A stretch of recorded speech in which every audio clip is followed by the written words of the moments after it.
Hi friends, మైదా పిండి పంచదారతో ఇలా biscuits చేసుకోండి. తొందరగా అయిపోతుంది, పాకం పెట్టే పని లేకుండా. ఇది ఎప్పటి నుంచో చేసే వంట ఫ్రెండ్స్. ఇప్పుడు లాగా చేసే వంట కాదు ఇది, ఎప్పటి నుంచో మా చిన్నప్పటి నుంచి ఉన్న వంట. అది ఒకసారి మీకు చేసి చూపిస్తున్నాను. అవేమో అప్పడాలకు కలిపిని వండలు చేశాను ఫ్రెండ్స్. అయ్యాయి లోపల ఇది కలిపి ఉంటే ఒక 10 నిమిషాలు నానుతుందని కలుపుతున్నాను. ఇదిగోండి, పంచదార పొడి చేసేసుకొని అర కేజీకి పావు కేజీ పంచదార పడుతుంది ఫ్రెండ్స్. క్వాంటిటీ చక్కగా సరిపోతుంది.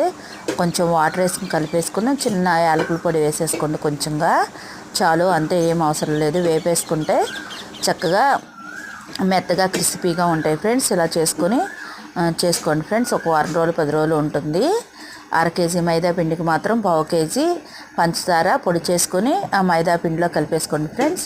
మీకు ఇష్టమైతే నూనె కానీ కొంచెం నెయ్యి కానీ డాల్డా కానీ కలుపుకోండి, లేకపోయినా అసలు ఏమీ అవసరం లేదు, ఇలా కూడా చేసుకోవచ్చు.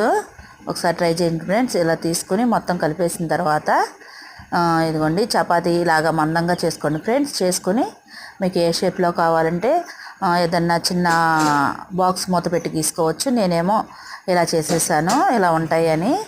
అదిగోండి, వేయించినవి ఎలా ఉన్నాయో చూడండి. పాకం పంచదార వేసేసాను కదా, ఇంకా పాకం పట్టే పని లేదు, అలా డైరెక్ట్గా తినేయచ్చు. ఈ వీడియో ఎలా ఉందో చెప్పండి ఫ్రెండ్స్. నచ్చితే లైక్ చేయండి, షేర్ చేయండి, సబ్స్క్రైబ్ చేయండి. ఎలా ఉందో కామెంట్ బాక్స్లో పెట్టండి ఫ్రెండ్స్. మీరు సబ్స్క్రైబ్ చేసుకుంటే నేను చేసుకునే వీడియోస్ ఎప్పటికప్పుడే మీకు వస్తాయి ఫ్రెండ్స్. ఇదిగోండి, ఇలా చేసేసుకోవటమే చక్కగా చేత్తో, లేకపోతే మీరు చపాతీతో అన్న ఒత్తుకోవచ్చు. అలా చేసుకొని ఒక మూతతో కానీ లేకపోతే చాకుతో కానీ చేసుకోవచ్చు ఫ్రెండ్స్. ఇదిగోండి, చక్కగా రెడీ అయిపోతాయి. ఇలా ముక్కలు కోసేసుకుంటే షేప్ కూడా బాగుంటుంది ఫ్రెండ్స్.